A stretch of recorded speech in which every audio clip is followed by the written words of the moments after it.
Halo teman-teman semuanya, lanjut lagi kita mau ngebahas salah satu pertandingan dari Magnus Carlsen teman-teman. Kali ini dia bermain sebagai hitam melawan Grandmaster David Parapian di round kedua video World Rapid Championship 2025. Dan David di sini bermain E4, Magnus bermain Sicilian Defense, kuda F3, kuda C6, kuda C3, dan Magnus bermain E6.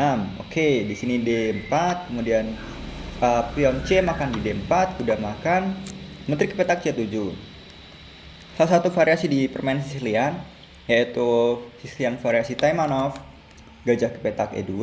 Di sini ide putih itu teman-teman, bermain seperti F4, nanti bisa bermain seperti G4, H4, H5, G5, dan bisa menyerang di sayap raja teman-teman. Oke, kuda ke petak F6 oleh Magnus, kemudian kuda menyerang menteri ke petak B8, dan seperti yang saya bilang tadi F4 mulai Magnus mencegahnya dengan bermain D6 supaya nanti bisa menghindari pion yang bisa menguasai petak pusat oleh putih. Gajah ke petak E3, gajah E7, G4. Di sini A6 oleh Magnus, kuda mundur, kuda makan kuda, menteri makan kuda di petak D4, dan Magnus langsung saja bermain E5 untuk mengusir menteri teman-teman. Di sini gerakan terbaik menteri ke petak D3 ataupun menteri ke petak D2. Dan putih di sini tentu saja tidak ingin memakan pion dengan pion, karena kalau pion makan nanti setelah menteri mungkin mundur ke petak D2. Di sini hitam itu ada gerakan kuda makan teman-teman. Dan jika kalian perhatikan posisi hitam itu lebih unggul karena lebih aktif perpiranya. Misalkan gajah makan kuda nanti bisa dimakan kembali dengan gajah. Dan di sini bisa rokade pendek, terus mungkin benteng perak di 8. Dan tentunya putih akan sedikit lebih tertinggal dalam pengembangan perpiranya. Oke, kita kembali ke posisi tadi. Setelah E5, menteri mundur dan kuda makan, gajah makan. Di sini Magnus tuh bisa bermain makan langsung aja, gajah ke petak G4. Setelah itu mungkin makan kembali di petak E5 teman-teman.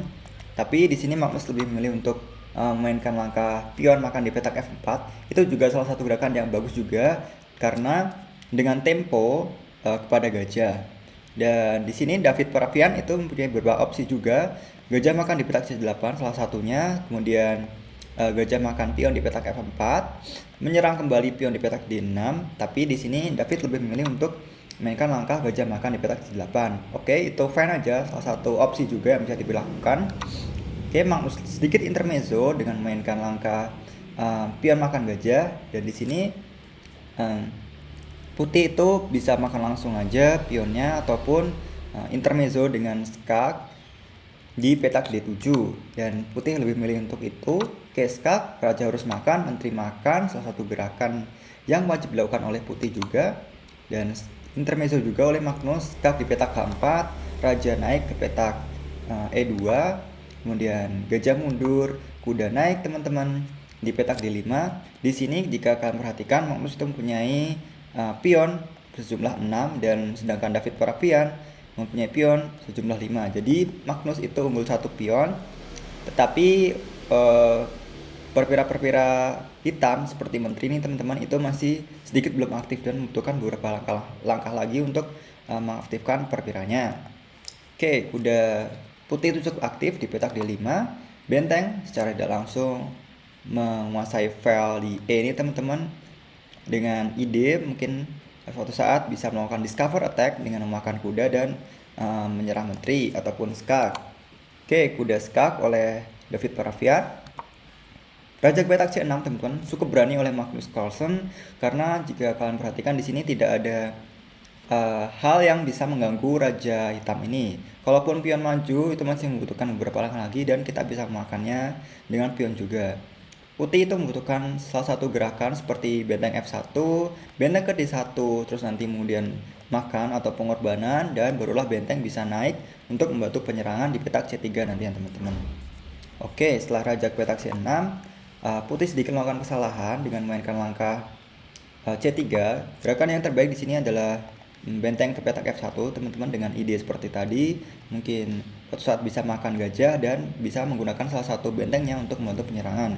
Jika makan di petak A8, karena ini kan menggarpu ya teman-teman, itu juga merupakan salah satu opsi juga yang bisa dilakukan oleh putih. Tapi nantinya jika kalian perhatikan di sini, setelah gerakan mungkin benteng F1 itu hitam punya langkah menteri ke C8 dan bisa melakukan skak di petak G4 jika putih tidak berhati-hati, dan akan bisa memakan pion di petak E4 yang juga diserang oleh benteng hitam. Oke, David Parafian melanjutkan dengan C3. Gajah menyerang menteri. Di sini terlihat gratis ya gajahnya teman-teman, tapi sebenarnya tidak, karena jika menteri makan seperti yang dilakukan oleh David, Magnus bisa makan kembali kuda dengan raja. Oke, skak di G1, kemudian raja pindah ke C7, raja ke D3, karena di sini pion diserang oleh benteng ya teman-teman. Mungkin suatu saat bisa bermain benteng E1, kemudian menteri ke sini, ataupun benteng mengaktifkan dirinya sendiri. Oke, G6 melindungi pion karena pion diserang oleh menteri di file G ini. Dan benteng ke F1, benteng melindungi pion, benteng menutup ruang gerak pion. Menteri ke petak E8 teman-teman, menteri ke petak D4 di sini oleh David Parafian mencoba untuk menstabilkan gerakan menterinya. Mungkin suatu saat bisa double dengan ide menyerang lebih lagi pion di F7. Oke, skak oleh Magnus. Kemudian di sini ada gerakan menutup skak oleh David Parafian dengan C4. Magnus mencoba untuk menukar menterinya karena dia sangat percaya diri dengan endgame teman-teman. Karena satu pion itu cukup buat Magnus untuk bisa mengalahkan musuhnya. Benteng F1, menteri makan pion di A2, dan di sini ada gerakan sedikit yang cukup kurang menurut engine teman-teman, karena engine di sini lebih prefer untuk ataupun lebih memilih untuk gerakan benteng menggunakan F7. Soalnya kalau makan maka nanti bisa makan, dan tentu saja di sini posisinya akan jauh berbalik oleh putih akan memenangkan pertandingan. Tapi tentu saja Magnus mengetahui hal itu, dan jika ada gerakan benteng makan F7, Magnus bisa memainkan langkah benteng lainnya untuk melindungi di petak E8 ini teman-teman. Oke, kita lanjut saja. Setelah gerakan menteri makan, David memainkan langkah C5, benteng ke petak D8, langkah yang cukup bagus dari Magnus Carlsen. Kalaupun makan di sini teman-teman, Magnus ada gerakan benteng makan, dan bisa diperhatikan menteri di petak H2 ini melindungi benteng di petak E6 ini teman-teman. Jadi kalau misalkan benteng makan di D6, bisa ada gerakan menteri makan di D6 dan menteri makan dan raja makan, dan posisi hitam akan jauh lebih unggul dengan unggul 2 pion. Oke, di sini David memilih langkah C6, kemudian ada gerakan D5 oleh Magnus Carlsen. Tentu saja jika pion makan, tentu ini adalah gerakan blunder karena menteri E2 itu akan menyebabkan posisi raja hitam semakin jelek teman-teman. Oke, mungkin kita contohkan saja menteri E2 skak, kemudian raja bisa ke C3, dan benteng skak, menteri terpaksa harus makan, dan tentu saja di sini posisinya akan lebih unggul hitam, dan hitam bisa akan menangkan pertandingan dengan lebih cepat. Oke teman-teman, setelah gerakan C6 ini ya David Parafian melakukan gerakan blunder itu teman-teman, dan dia melakukan suatu kesalahan fatal karena di sini langkah terbaik oleh hitam, oleh putih maksud saya, itu sebenarnya bisa bermain E5. Tentu saja kalau misalkan seperti tadi teman-teman, kalau misalkan benteng makan, ada gerakan benteng makan F7 skak, dan misalkan raja itu bisa naik ke petak C8 ataupun ke sini, tentu saja ada gerakan yang cukup bagus oleh putih.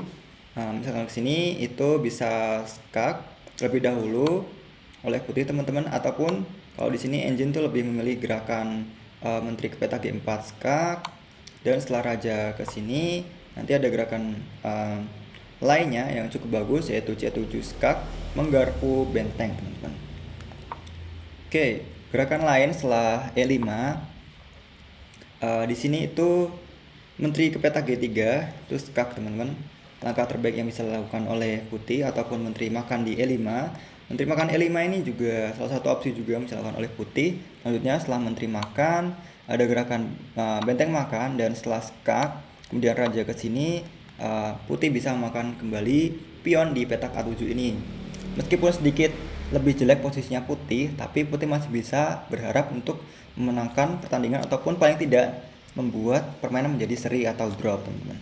Tapi dengan gerakan blunder tadi, yaitu pion makan di petak D5, tentu saja Magnus tidak melewatkan kesempatan itu dan melakukan gerakan terbaik, yaitu dengan skak menteri di petak E2. Dan setelah gerakan skak oleh benteng dan setelah raja harus pindah ke B4 teman-teman. Di sini ada gerakan apa ya, benteng ke petak E4 ataupun skak mat di petak B5 ini teman-teman, seperti yang dilakukan oleh Magnus Carlsen. Oke teman-teman, itu untuk pertandingan di ronde yang kedua ini antara Grandmaster David Parafian melawan Magnus Carlsen, sang juara bertahan, dimana di sini taktik-taktik itu harus cepat dilihat teman-teman oleh kedua Grandmaster ini, meskipun waktunya itu tinggal sedikit. Terima kasih telah menonton teman-teman. Itu saja untuk video pada kesempatan kali ini, dan jangan lupa untuk selalu semangat belajar caturnya teman-teman. Oke, salam Gen Sunal, semua kita satu keluarga. Dadah teman-teman semuanya.